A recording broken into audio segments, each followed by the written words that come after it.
ಇಲ್ಲ ಇಲ್ಲ ನೀವು ಹೋಗಿ ಬರ್ರಿ ಹಾಂ ನಂಗೆ ಈಗ ಒಂದು ಕೆಲಸ ಬಂದುಬಿಡ್ತಾ ಇಲ್ಲ ನೆಕ್ಸ್ಟ್ ಟೈಮ್ ಕ್ಯಾನ್ಸಲ್ ಮಾಡೋದಿಲ್ಲ ಪಕ್ಕ ಹೋಗುವ ನೆಕ್ಸ್ಟ್ ಟೈಮ್ ಹೋಗುವ ಇಲ್ಲ ಇಲ್ಲ ಈಗ ಆಗೋದಿಲ್ಲ ನೀವು ಹೋಗಿ ಬರ್ರಿ ಹಾಂ ಹೋಗಿ ಬರ್ರಿ ಹೋಗಿ ಬರ್ರಿ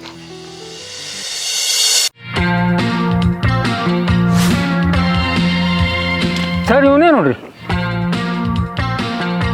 ನಮಸ್ತೆ ಲಾಸ್ಟ್ ಮೂಮೆಂಟಲ್ಲಿ ಟ್ರಿಪ್ ಕ್ಯಾನ್ಸಲ್ ಮಾಡಿದ್ಯಂತೆ.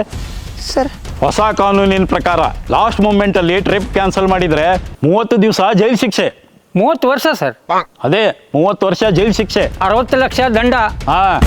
ಇಲ್ಲ ಸರ್ ನಂಗೆ ಅದು ಅರ್ಜೆಂಟ್ ಕೆಲಸ ಬಂದ್ಬಿಟ್ಟು ಸರ್ ಅದಕ್ಕೆ ಕ್ಯಾನ್ಸಲ್ ಮಾಡಿದೆ ಸರ್. ಇದೆಲ್ಲ ಟ್ರಿಪ್ ಪ್ಲಾನ್ ಮಾಡ್ಬೇಕಾದ್ರೆ ವಿಚಾರ ಮಾಡಬೇಕು. ಇಲ್ಲ ಸರ್ ನಾ ಹೋಗ್ತಿದ್ದೆ ಸರ್ ಕೆಲಸ ಈಗ ಬಂದ್ಬಿಟ್ಟು ಸರ್. ಅದೆಲ್ಲ ನಮ್ಗೆ ಸಂಬಂಧ ಇಲ್ಲ. Papanna arrest him. ಅಯ್ಯೋ ಸರ್ ಸರ್ ಇಲ್ಲ ಸರ್ ಇನ್ನೊಂದ್ಸಲ ಹಿಂಗೆ ಮಾಡೋದಿಲ್ಲ ಸರ್. ಹೊಡೀಲಿ. ಸರ್ ಇಲ್ಲ ಸರ್ ಇನ್ನೊಂದ್ಸಲ ಹಿಂಗೆ ಟ್ರಿಪ್ ಕ್ಯಾನ್ಸಲ್ ಮಾಡೋದಿಲ್ಲ ಸರ್. ಸರ್ ಸರ್ ಅದು ಅರ್ಜೆಂಟ್ ಕೆಲಸ ಬಂದ್ಬಿಟ್ಟು ಸರ್ ಅದಕ್ಕೆ ಕ್ಯಾನ್ಸಲ್ ಮಾಡಿದೆ, ಇಲ್ಲಾಂದ್ರೆ ನಾ ಹೋಗ್ತಿದ್ದೆ ಸರ್. ಯಾಕೊಂಬರಿ ಅವನ್ನ. ಸರ್ 1,000 ರೂಪಾಯಿ ಕೊಡ್ತೆ ಬಿಟ್ಬಿಡ್ರಿ ಸರ್. ಕರ್ನಾಟಕ ಪೊಲೀಸ್ ಲಂಚದ ಸುದ್ದಿ ಮಾತಾಡಬೇಡ ನನ್ನ ಹತ್ರ. ಇಲ್ಲ ಸರ್ ನಾ ಟ್ರಿಪ್ಪಿಗೆ ಹೋಗ್ತೆ ಸರ್. ನೀನು ಟ್ರಿಪ್ಪಿಗೆ ಬೆಂಕಿ ಬಿತ್ತು. ಸರ್ ಸರ್ ಸರ್ ಬೇಡ ಸರ್.